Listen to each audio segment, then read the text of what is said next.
The following was recorded live at Conference 21, May 21st to 23rd, 2021.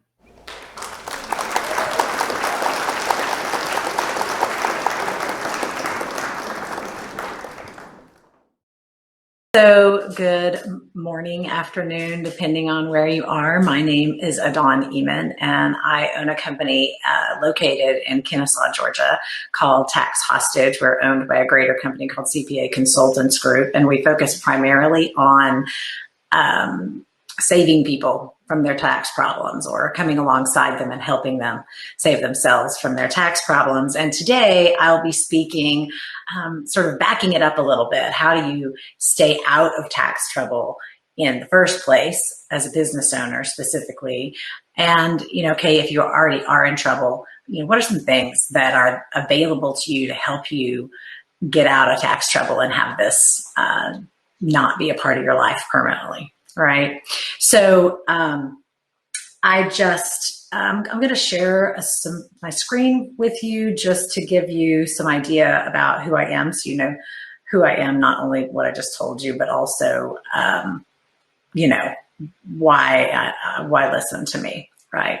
So here we go. Let me share my screen for you, and I'm going to figure out how to make it do it. Okay. So obviously I've already told you, we're going to talk about how to avoid tax trouble and how to get out of it, right? How to fix it. So, who am I again? I do own the two companies. I talked to you about my background prior to owning these companies. I was in a Fortune 100 company. I was a leader in leadership positions in global strategy and implementation, in the finance pillar, if you will, as well as internal audit. And prior to that, I was an auditor. So, I would like to know, and I'm trying to figure out how I'm going to see the chat, but maybe just in your seat to yourself, think, what is your tax story? Are you saying, hey, I know what I'm doing, I got zero tax worries, or I've already learned my lesson, right? In fact, I learned my lesson the really hard way. I've been there, I've done that, I got the scars to prove it, I know how to stay out of trouble going forward, I've, paid the money to get myself out of that trouble. I'm not even sure where I'm listening to you because I'm pretty sure I know it all. Or I'm on the straight and narrow, I've never had any tax trouble, and I don't plan to, right? Then that's why I'm here, because I want to make sure. Or maybe you've been playing it a little fast and loose, and I don't mean that. It sounds like you've done it on purpose, but maybe not. Maybe you just don't have the money. I mean, when you start out, you don't always have the money to spend on compliance, right? And so you're a little bit worried now that you might need to tighten things up a little bit. So that may be who you are in the audience. And the other thing, and you can type that in the chat too, that will help me know who it is that I'm speaking to, so I can emphasize some things for you, depending on where you are. But you might not want to type that part, who knows, in the chat. But something that is important for me to know, because it will help me to emphasize some things, because some areas, some types of businesses are more likely than others to get in trouble. So, what's your gig, right? Are you a real estate agent or a realtor or a restaurant owner that's high cash? You get taking a lot of cash as opposed to credit cards, things like that. Are you a tradesman? Are you an electrician, a plumber? Are you in design? Do you design clothes? Do you manufacture those clothes? Do you sell products? Do you sell your product to a retailer who then resells them, or do you sell them directly? What space are you in? Because that does matter. You're more likely to get in trouble in some areas rather than others. And what is your journey? Knowing where you are in your journey helps you understand, and helps me understand which part of what I'm talking about is going to be most important to you. So, are you planning to start a business and you're trying to make sure that you stay straight and you have it all figured out and you don't mess up from the beginning? Are you in the startup phase where you're drinking from a fire hose, but you need to do something with this stuff and you don't want to get in trouble? Are you 2 to 5 years into the business and you're thinking you're already in trouble, or you've played it super straight and you're sure you're okay, you've got a good CPA on your side, or you more than 5 years in the business, which is typically about the time people get in trouble, is somewhere in the 2 to 5, more than 5, 6, 7, 8. That's usually the range where you start getting in trouble if you've been not very careful. Most common mistakes that people make, we're going to talk about them in terms of what, when, how, why, and where. And we're going to do that so that you remember, hopefully, the different things that we've talked about. So I'm sure when you were in school like me, it was like, what, when, how, why, where, who, that whole thing. And so hopefully using these words as we talk will help you remember. So again, tax missteps and trouble, the what, right? So what happens? This is the what happens. What happens when you get in trouble? I'm going to stop sharing for a minute and I'll come back to this so you can look at it, but I want to talk through it to you a little bit before. So the typical thing is that the typical things that people have happen to them is that they have, liens, levies, substitute for returns filed on them that causes you to owe more money when you didn't file a return. So substitute for return is filed when you didn't file a return. So the IRS files one for you. You have missing prior year information. Whenever they come to audit you, you can't find it to prove the number that you put on your tax return. Automated underreporter notices are when maybe you got a 1099 that you didn't report, maybe you didn't receive it, or maybe you did. Either way, the IRS gets it on your wage and income transcript, and they do a matchup. And when they do the matchup, that automated underreporter, their system says, we see that you got 131,000, but you only reported 40. This is the major problem, or maybe it's only 6,000 that you missed, but either way, you're going to get an automated underreporter notice. It's a CP 2000, and it's going to tell you that you owe more money. Failure to file penalties. This is something that I warn people always, failure to file, always file, no matter how much you owe. It's not filing is not going to fix pretty much it's not going to fix anything. There's no way that that not filing is going to solve a problem. So don't file fraudulently, because that will create a bigger problem, but file your return on time, either on the original date, or file an extension, right? But do something. Don't just hide, because it causes even more penalties for you. Failure to pay penalties are a separate penalty. Accuracy-related penalties, this comes into play when they look back and do an audit, and they look and you tell them, well, you don't have whatever it is to prove that you're missing information, or when they look at your records, you've got a mess, or you have not separated into a separate bank account or separate credit cards. You've commingled everything, plus you didn't do bookkeeping maybe, or something like that, and so you get an accuracy-related penalty. Civil penalties are typically related to misfiling 1099s. And a misfiled 1099 can be completely not your fault, because you can file a 1099 that you thought you had the right Social Security number or the right EIN, but whoever gave it to you gave you the wrong one. And so there are things you can do to try to make sure that you get the right one in the first place, but there are also steps that you can take, which we'll talk about shortly, to get rid of those, to abate those penalties on the backside. Withholding remittance penalties, this is pretty serious. If you get into the payroll space where you have W-2 employees, you have got to send your withholding in, because we all know as business owners, if you're making the decision between whether you're going to pay your employees 1 week or pay the government, which one are you going to do, right? We all know the right thing to do, the humanly right thing to do, is to pay the employee. But the government says, no, you have to pay us, because that's, it's a big deal.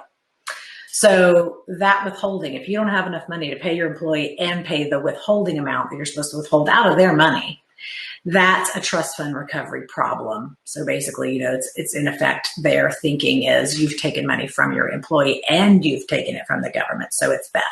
So withholding remittance penalties, trust fund recovery is related to that. And that is when trust fund recovery is when a corporate entity has been obligated to withhold, to pay in the withholding, and they didn't. And so they will then assign, the IRS will then assign responsibility to owners of the company, even sometimes to maybe a bookkeeper who had the ability to decide whether to pay or not. And that's a little bit more complicated probably than we need to get into in this relatively short presentation. But know that if any of you do bookkeeping, or if any of you write checks on an entity, or if you have the ability to decide you're a signer on a checking account, it is very hard to prove that you didn't have the ability to make a decision to pay for the withholding, and they can come to you personally, certainly as owner of a company, or one of the key executives, key partners, whatever. You're more than likely going to get a trust fund recovery penalty assessed on you if the entity does not remit withholding. And then, of course, we get down into, sales tax penalties are kind of self-explanatory. And then if you don't remit sales tax on products, that does go back to what I was talking about with, what industry are you in? So if you sell products, a commonly held misconception is that, well, I paid tax to the person that I purchased the product from, so I don't have to pay tax. I don't have to pay sales tax, right? The answer is no, that's not true. If you sell a product to an end user, someone who is not going to resell a product, and actually, even if you sell it to someone who is going to resell, but they don't supply you with their sales tax ID number, right? If they don't supply you with their reseller certificate, you're still, and you can't prove that they are a reseller, you are obligated to pay that sales tax on what you sold, on the product that you sold. So you need to be very careful that you are not only keeping the sales tax or charging the sales tax, but that you are very aware of whatever the rules are in your state, whatever the timing is that you need to pay your sales tax and that sort of thing. And actually, not the last, but second to last, fraud, tax evasion, criminal prosecution. Pretty self-explanatory as well, but fraud, tax evasion, and criminal prosecution are possible. You have to meet some thresholds in order to have these things be something they're coming after you for. And once, unlike in all the rest of tax trouble, where the burden of proving that you made the income you said you made, that you're entitled to the deductions you're entitled to, that burden of proof sets on you, the taxpayer, until and if the service tries to say, I'm sending this person to CID, Criminal Investigation Division, because they committed tax evasion, they committed fraud, they need to be criminally prosecuted. In that moment, because it becomes criminal in nature, the burden of proof shifts to the government. So that's something important to know if that ever comes up for you. And then let's talk about the why of tax trouble. Let me see if I can share my screen with you again. Maybe I've been sharing it already, but so I'm sharing this to make sure that you know the why of tax trouble, because really in the end, it's more important if you can possibly avoid tax trouble. So the why, root cause of tax trouble, root causes. The most typical ones are, choosing the wrong entity for your situation. This sounds crazy, but let's think about this for a moment. If you're only making $30,000 this year and you have been told that you need to start an S Corp, well, Well, it's probably not true, because if you start an S Corp, you're only making $30,000. You're probably not paying yourself that total $30,000. You're probably putting some of that back into the business. So if you had an S Corp, you would be paying payroll to yourself. That reduces how much you owe. That's true. But it reduces your tax burden because you're able to tax deduct it under the S Corp, and then you only do the excess distribution, right, amount to your tax return. But if you're only making $30,000, there's something called reasonable compensation that comes into play. And if someone with your title or your tasks that you're doing for the corporation, for the S Corporation, were employed by the S Corporation and they would be paid $80,000 a year, well, the company only made 30. You're supposed to pay reasonable compensation to yourself. So in effect, you can't really even meet reasonable compensation. So that's one factor. The other thing is the minute that you become an S Corp, you're obligated to file an S Corp return. Not to mention, if you don't currently have payroll, if it's just you and your desktop or whatever it is, you don't have payroll right now. And payroll is a compliance issue in and of itself, and one that we've talked about just previous moments ago that can get you into even more trouble, because the government is very serious about you making sure that you remit payroll taxes, right? So if you put yourself into an 1120S, an S Corp situation, then you have to add this payroll, which either you will do yourself, and hopefully you know what you're doing, but if you don't, you're probably going to end up in trouble, or you're going to have to hire someone, and now you have a monthly ongoing cost for that to Gusto or ADP or whoever it is, right? And so now you've increased your costs on a monthly basis. Well, then whenever you go to file your taxes, you also have to do an S Corp return. So now you have not only your 1040 return, but you have an 1120S return, which costs more. So you have all these things that cost more. Not only that, but if you were kind of doing your bookkeeping, just in QuickBooks Online by yourself, and now you've got S Corp things that have to happen. There's just a lot more compliance that has to happen, and often compliance costs money. So you really do need to not just go ahead and just form an S Corp from the beginning. An LLC is typically the best place to start because it does give you legal coverage, which I'm not an attorney, so I'm not giving you legal advice, but an LLC will do for you from a legal side very similar things to what a corporation will do. So that's the first thing.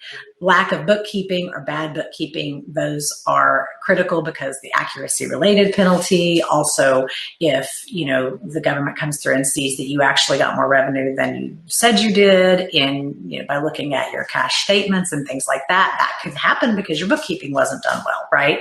And then now you look like you fraudulently potentially not told them how much you made or whatever. I mean, there's many things that can happen from that. So, I mean, you really need to do good bookkeeping. If you're going to be a business, you're held to a higher standard.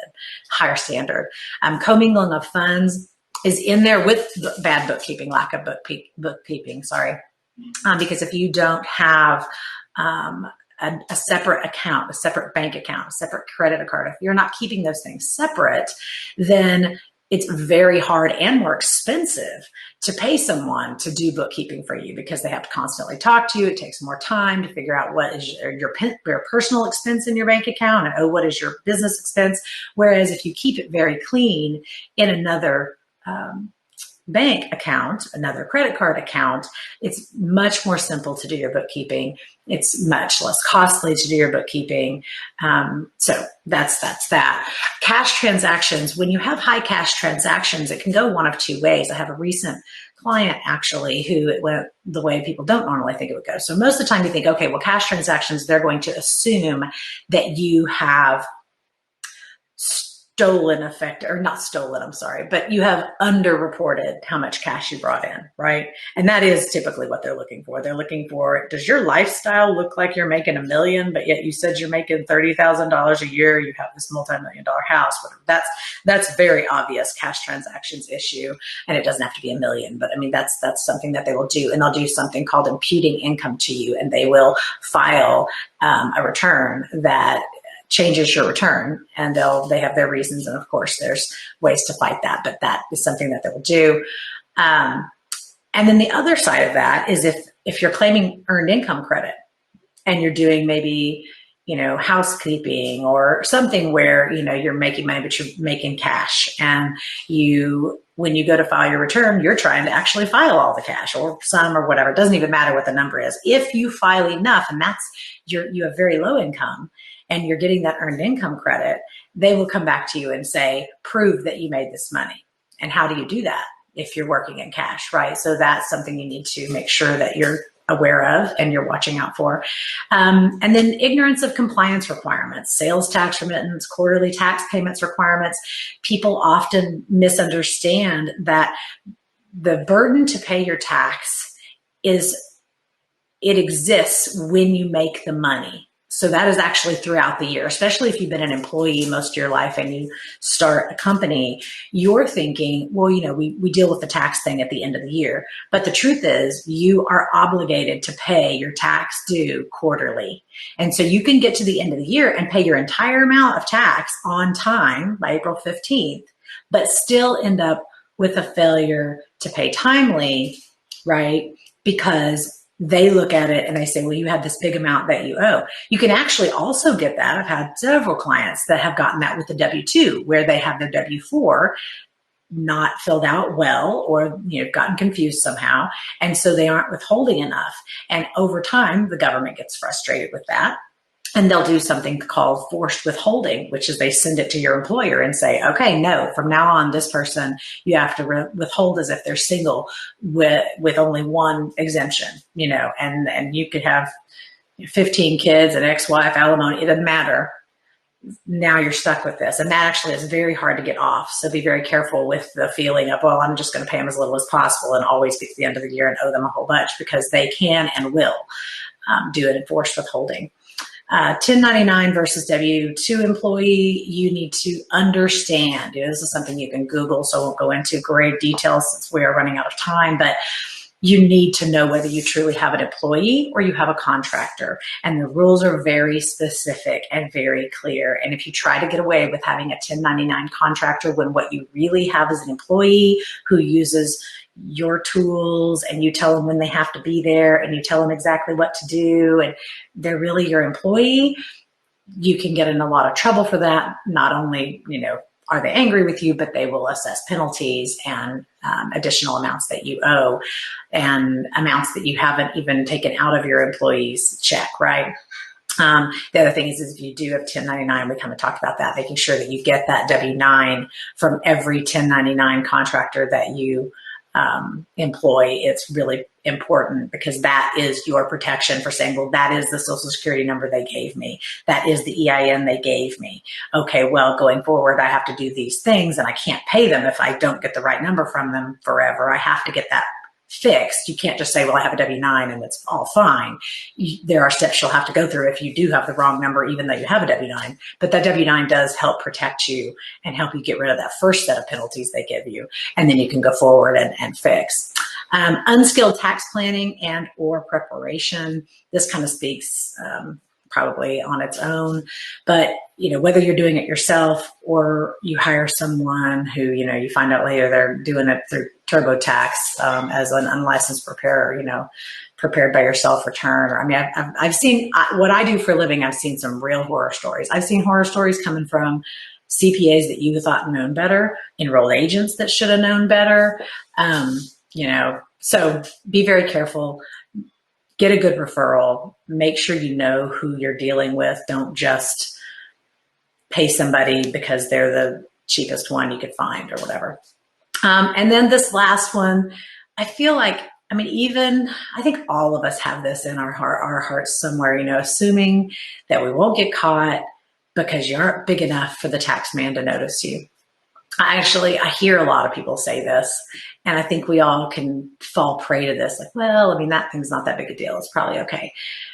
Please don't do this because, you may get lucky. You may never get audited. It's unlikely since you're a business owner, but you may never get audited.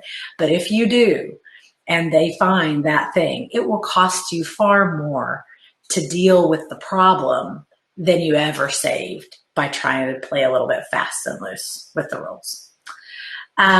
So this very quickly, so check my time very quickly. Tax trouble when, the when is just kind of letting you know, when do you get in trouble? When do they come looking for you? So the assessment statute of limitation is typically 3 years from the tax return file date. However, it can be extended. I did put a link here, and obviously you can screenshot this and go to that link. That's actually the U.S. code itself. Cornell.edu has a great resource for the actual code. That's another warning I have to you too, just off another thought. Be very careful where you get your tax advice from. I mean, there's some pretty good TikTokers out there. I've seen some that I'm like, hey, that's actually pretty good advice. But I've also seen some really bad advice from people who have no business, but they have no skin in the game. Like, they're not going to lose a license. They're not going to get in trouble. They can say whatever they want online. Be careful who you get advice from. So anyway, the assessment statute is, how long do they have to assess tax on you? So it's 3 years from the tax return file date. This is important because if you don't file a tax return, I mean, the statute doesn't even start running until you file or the government files a substitute for return for you. And then, a few of the most common causes for that to be extended are fraud, failure to file, like I just said, and if you omit, more than 25% of gross income, then this doesn't work. You can't argue, well, you can't assess me. And then, of course, and sometimes whenever you're doing when I'm doing collections cases, we may agree, the taxpayer may agree to extend it in order to get a really good deal. Collection statute, I'm over my time. Refund statute of limitations, I will maybe tell you about these later. And then there's no statute of limitations for fraud.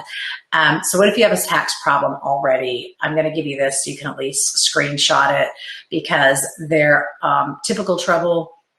You are the things we've kind of talked about a little bit. That's the what. Potential tools, how do we deal with it, right? So there's collection due process hearing or equivalency hearing. That's a form 12153, which you can go look up and find and kind of skip through that and see if that can at least block them from levying you while you figure out some other way to deal with your problem. Cap appeal is a form 9423. That's similar. It's not the same. If you need to deal with one of these two, you may want to have somebody like me help you, and you can always call me. You can text hostage to 21,000 and get all my info, by the way, and I will do a 1-hour conversation if you ever end up in trouble, where we can just talk through what's possible, whether you really need somebody like me, whether I can just give you some advice and you can go on your way or not. So I want to throw that out there since I'm out of time. And you can file an original return to replace an SFR that they have filed for you. And then that will typically help you because, when they file the SFR, they just file it with all your revenue and they don't try to figure out how many expenses you had. One of the first things you want to do also is request all your transcripts. That includes your AT, which is account transcript, TR, which is your tax return transcript, and wage and income. Wage and income, especially if they're saying that you underreported or something like that, because wage and income will show you what was filed against your Social Security number or EIN, not against, but basically what was filed to say that you got this money. Penalty abatement. There's multiple ways to do penalty abatement. The easiest of which is first-time penalty abatement, which if you have a very clean record for the last 3 years prior, you can usually get that. On some types of penalty, it's not available, but it's something that you can always call and try to talk to them about. An amended return filing, that's pretty self-explanatory, I think. If there's something that you can amend and make it better and reduce your what you owe, that's something that you can do. Offering compromise, there's DTC with or without. So doubt as to collectability with or without special circumstances like medical or disability or something awful happened or whatever. Offering compromise doubt as to liability is less frequently used and much less frequently won, but it is something that you can do if you get down the road. And that's something you would probably need to actually talk to me about just to make sure that, you don't head down the road and not be able to win your case. Partial pay installment agreement, that's something when, you've got assets and you've got stuff that you could sell to pay them off, but your current income with your expenses. And I don't mean tax kind of expenses. We're talking about what does it cost for you to live? And, we do a lot of strategy, and that is something you want to make sure that you strategize what your expenses look like. For instance, if you don't have term life insurance, you really need it. And so, if when we look at your financial picture, it looks like you can pay, but really you need, at least $100 worth of term life insurance. It may take you to a level where, okay, well, now you can do partial pay installment agreement, which is an installment agreement that, yes, you will be paying through the end of your CSED, which we talked about or very much glossed over on another page, which is the collection statute expiration date. But by the time you get to the end of it, you will not have paid the total amount that you owe. That's why we refer to it as partial pay. An installment agreement, it can be over 60 months, 60 months, 72 months, different things like that.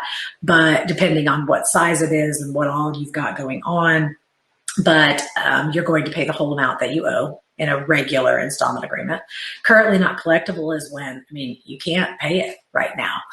You don't have the funds to pay this, but you may in the future. It does not toll, which is something that has to do with your collection status. Oh my goodness, collection statute expiration date. If that gets told, then of course it pushes it out is what it means. So maybe 10 years, but now it's 11 years because you told it while you were filing an offer or you're trying to get an installment agreement. Currently collectible does not toll it, does not push your statute out. And if you're not going to be collectible ever, then maybe that's something you want to do. Or if you're not collectible right now and there's nothing you can do about it, and there's nothing else that they'll let you have, then that may be something you want to get.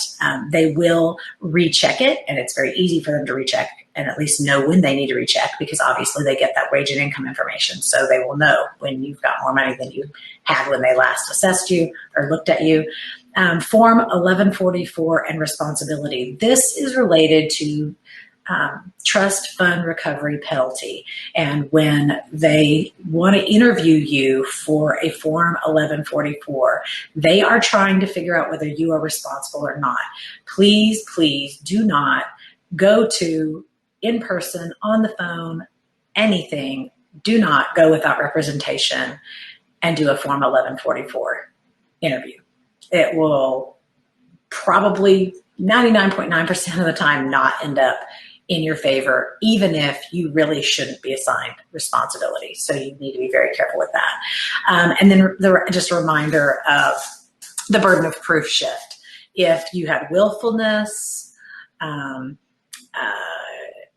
if they cannot prove willfulness, if they cannot show sufficient evidence, if you can say if it truly was a mistake, those are defenses. Those are some of the defenses against fraud. And which is important to know. And obviously you don't want to represent yourself if that's where you're headed as a fraud case. Here's some contact information for me.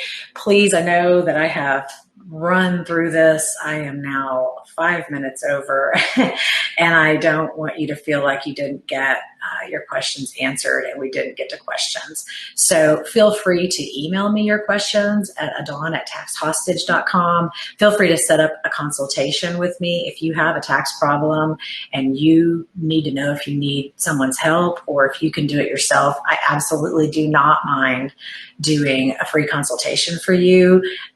It'll be anywhere from 20 minutes to an hour, depending on how long it takes me to get you the information that you need.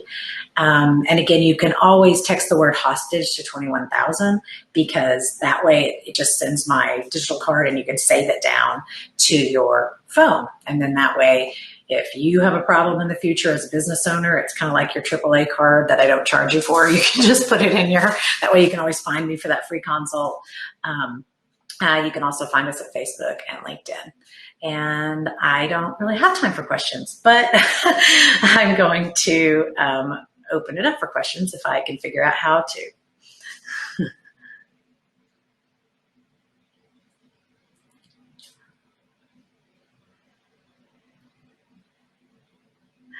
All right, guys, if you have any questions, put them in the chat.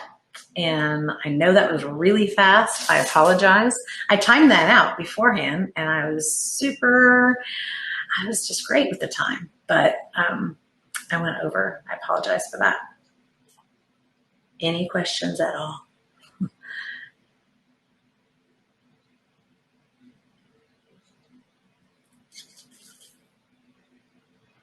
Is there anything you want me to go back and talk about again, since I went over it so fast? Let's try to make sure I left plenty of time for questions. I may go back and just actually talk to a couple things then, because one of the things that, let me just find, I'm going to go back. I know what I'm going to go back to. So I want to speak again to, I think I've really super glossed over something that's pretty important for you to know. So the tax trouble when, right? Like, when are they going to come for me? People ask me that all the time. Like, okay, so like 8 years ago or in 2017 or, whatever, something happened someday and, should I be worried? Okay. So, the assessment is typically 3 years, right? From the time that you filed the return or a return was filed for you. And it can be extended, which I did talk about that. But let's say that they've already assessed you. And that's not a good argument. Doesn't matter. They had plenty of time. They were allowed to. Let's talk about whether, how long do they have to collect it? Because collection statute expiration date is actually it's extremely important. And it is it's a tool that can be used when trying to reduce your debt multiple ways. Talking to the IRS themselves and saying, well, look, you've only got X amount of time to recover this, and we're going to offer you X amount. You couldn't recover that in that amount of time. If you've only got a year and a half left, and based on what this person can pay every month, even if you let them pay that every month, there's no way that they would pay you the $12,000 out of the $800,000 they owe you that we're offering you.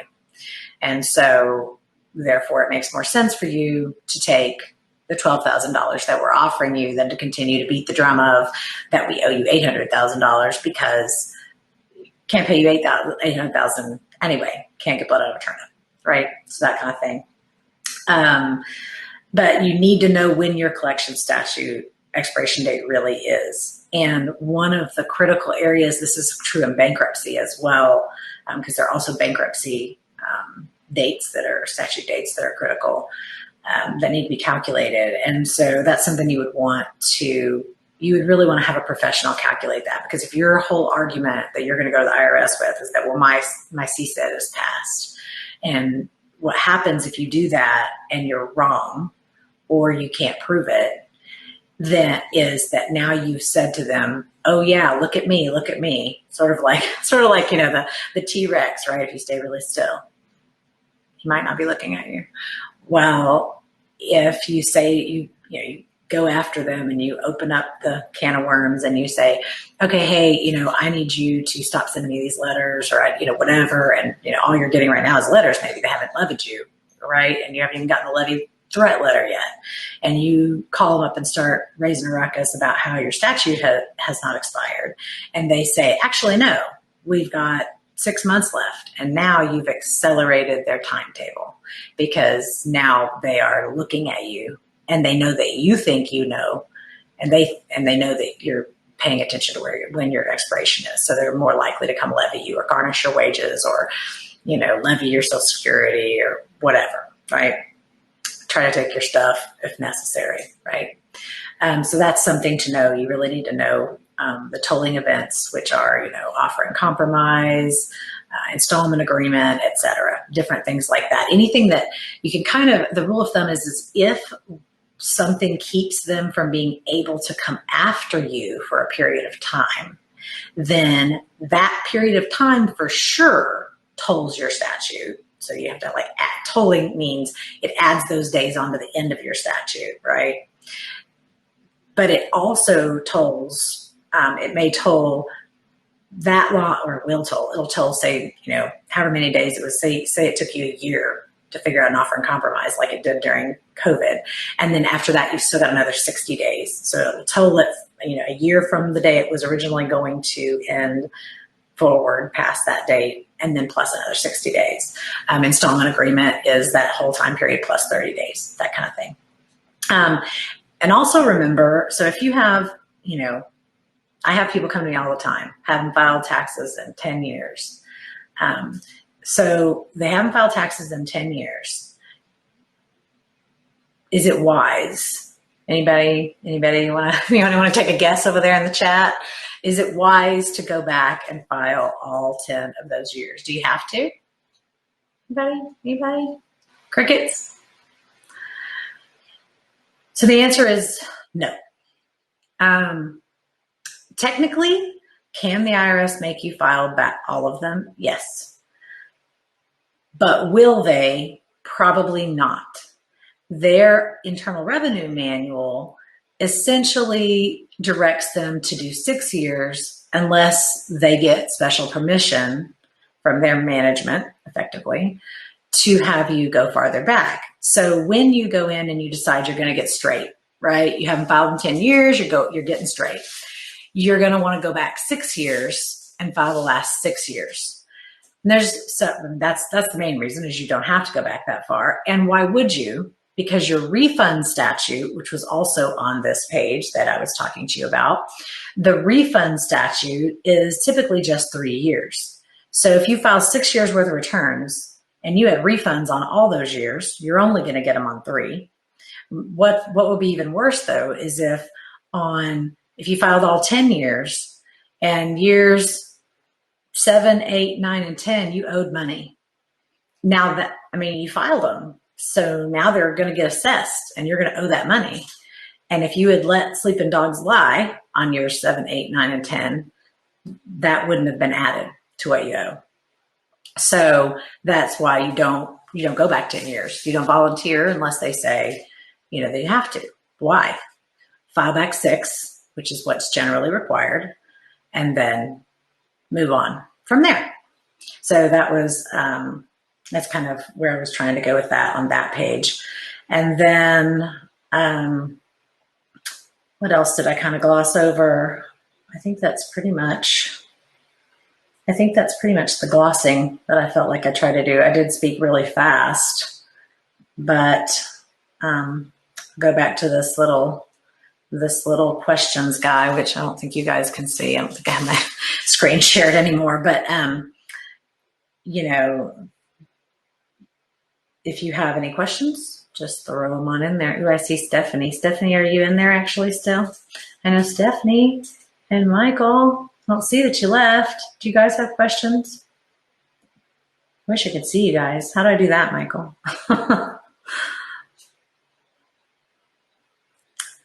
All right. Well, I think what else I can wax poetic about.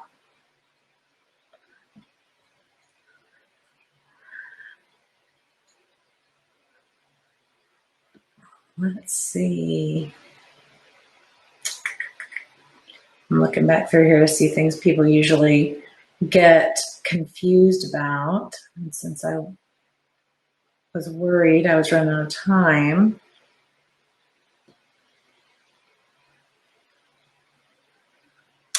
I know. Here's one. People typically get confused. God, that was just, sorry, don't record that part, Michael. People typically get confused about liens and levies.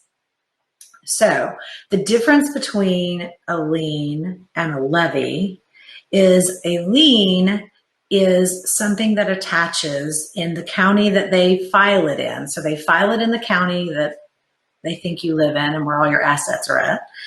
It attaches to everything that has your name on it that is an asset.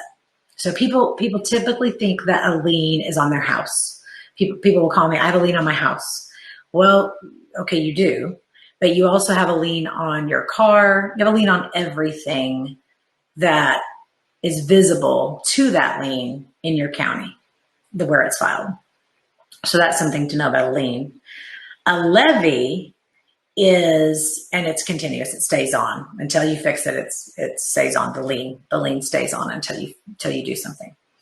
So if you try to sell your house 15 years from now, whatever, it's likely that you're still going to have a levy sitting there. That happens a lot actually with deceased persons. So, their children will end up coming to me having to fix it because there's a lien sitting on mama's property or whatever, because she had a tax problem and never really resolved it, and the lien just stayed. Levies, by contrast, they come in a couple of forms, but the most common and the easiest, kind of the lazy, maybe not lazy, but the easiest way for the IRS to get their money is a levy. Liens, they say they get a lot of money on liens because they just sit there, and so there's like a hidden thing that's waiting to take you're going to have to get it off. So at some point somebody's going to pay them. But a levy is a quick, fast, down and dirty way to get some money from you. And the biggest, scariest one is the one that attaches to your cash account. So you will get a letter that tells you that they are going to levy you if you don't do something within 30 days, right? If you do not contact them, if you do not pay them, if you do not do something within 30 days, this levy is going to attach and take your money from somewhere. So when you get that letter, if you don't file for a CDP hearing and start working with them to figure out, what kind of, you don't necessarily have to pay the whole thing right then, but you got to set up and take notice. You have to file for a hearing. You've got to quickly figure out, okay, am I going to try to get an installment agreement, offer a compromise? What am I going to do? So, if you have a levy, if you're threatened with a levy, your best answer is to find somebody to help you, because you need to act quickly. And you can also wait for the 30 days to pass and hope that they don't actually execute it on you. And this past year, some people have gotten lucky because the IRS was, out of office and not able to execute their levies. And so the problem though is once they've given you that letter, even if they didn't do it within 30 days, for a good period of time, they can execute a levy anytime without re-informing you. So, so you are still at risk of levy after that. So anyway, if they do execute it, then your bank, the next time you go to take money out of your bank, the next time you go to write a check, whatever it is that you do, when it hits your bank will show that your assets are frozen inside that bank account. And so, depending on how your bank handles it, that could mean overdraft fees, bounce check fees, whatever's coming out of that bank is not going to be able to come out. So it's not just the levy that stinks. It's that there's 20 days that your money is frozen. And you can go argue and get the levy off during that time period, assuming you know how to argue and know how to get it off, right? But assuming you can go and figure out how to convince them, no, look, I'm going to get an installment agreement, or I've got this, I'm going to get this paperwork together for you for the, I'm going to get this paperwork together with you, for you to show you that I deserve an offer and compromise and I want to file for that, or whatever method you're going to use to try to get them to understand that you're trying to fix it. That has to happen ASAP, and they have to agree that they believe that is really what you're going to do, and that's how it's going to work. But still, your money is frozen during that time. So coming out the other side of that, you're still going to have some consequences probably on your bank account. But let's say that you don't convince them in 20 days. Then at the end of that time period, once that expires, the IRS is going to take all the money that was in your account on the day they levied. So if more money has come in, then they're still only taking whatever they levied on that day. If you owe enough and you're assigned a revenue officer, they can, whether they will or not, it's not a thing, but they can issue levies day after day after day after day after day. Other types of levies. So if you're a 1099 contract worker, this typically happens with like truckers who get paid 1099. They may issue a levy on that 1099 income, the levy will be given to whoever you're working for. And then they are responsible for paying that levy.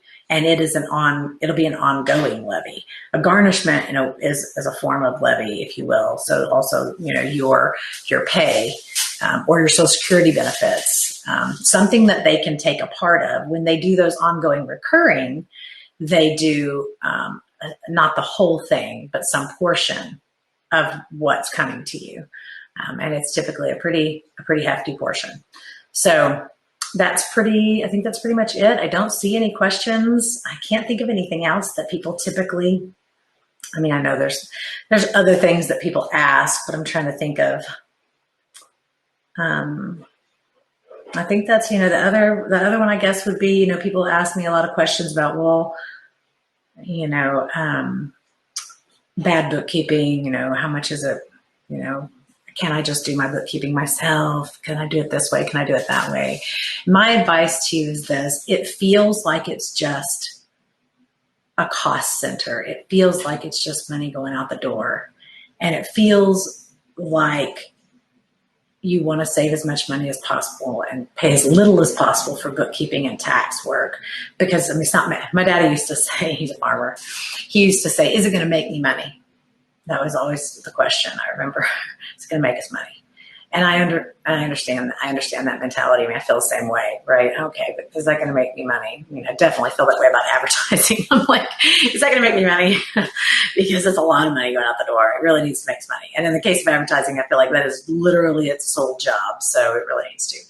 But in the case of compliance, it's not going to make you money to comply and to do a good job of it, or to hire a bookkeeper who is not only on the up and up, but also who really knows what they're doing and is going to do a very good job for you. And same with a tax preparer, but it will cost you even more money if they do it wrong.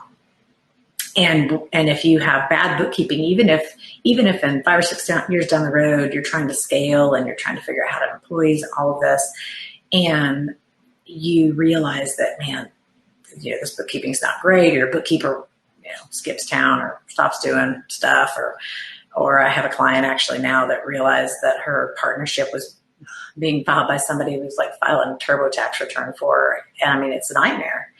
And it's costing her a small fortune, because now she's in trouble. Because another thing to remind you of, I know you all know this, but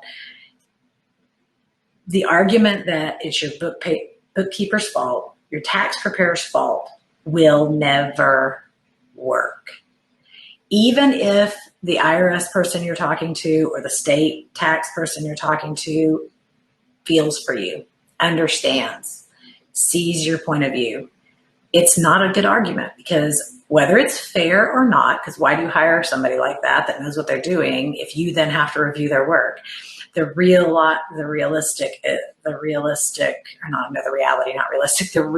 is you are responsible for your return and for your bookkeeping. And when you start a business, that's how the government sees it. They see it as a privilege.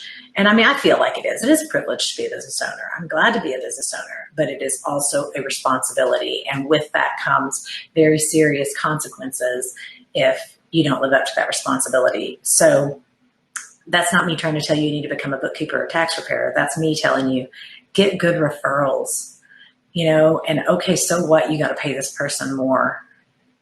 It will be the right thing in the long run, because you want a business that's going to last. You didn't get into this business to get shut down by IRS problems or state problems. So anyway, thank you guys. I hope this helps you. And I look forward to your questions. Feel free to email me anytime, Adawn at Tax Hostage. Sometimes I'm slow, but I will try very hard to get back to you within 24 hours if you have questions. And of course, if you have a problem, please set up some time and we'll talk about your specific problem. I can give you some specific insight.